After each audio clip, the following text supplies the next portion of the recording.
Installing tools and utilities. Let's take a look at installing tools and utilities for an Autodesk product. I will be using AutoCAD 2014 as an example, but most Autodesk products will look very similar to this. There may be more or less options depending on your product or suite. At the bottom of the installer, you will have access to installation help, system requirements, and README files. At any time during the installation process, you can access these links to get help or to view any of the requirements. Install tools and utilities.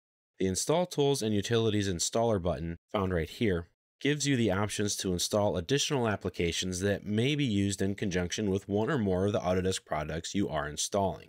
Now, the options available in this list will be different depending on which Autodesk product you are installing.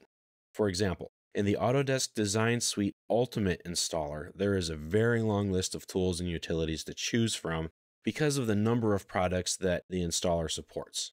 On the other hand, if you are running AutoCAD Installer, as I am here, you will only see a few options to install. Those are Autodesk Network License Manager, the Autodesk CAD Manager tools, and the Autodesk Content Service tools. Note that the SAM Report Lite utility is no longer included in the Autodesk installer. If you wish to install the SAM Report Lite program, you can download it and obtain a license at autodesk.com.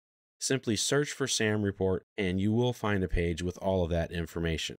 Installing the tools. To install these tools, simply left-click in the box, put in a check mark for all of those that you want. Some of them may or may not have options.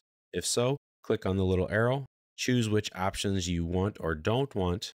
When your selection is finished, re-click on the arrow to collapse the list. This installation is separate from the main installation process and will require restarting the installer after your product installation is complete. Or you could start with this utility installation before you install the main product. Depending on the number and type of utilities being installed, this installation can take a while and it may include separate installers running that require your input and action, so plan accordingly. Once you are ready, click the Install button. When the installation process is complete, you will get a completion screen. Simply click the Finish button to end the process and to close the installer. You will then need to reopen the installer to install the main product, unless of course you have already done so.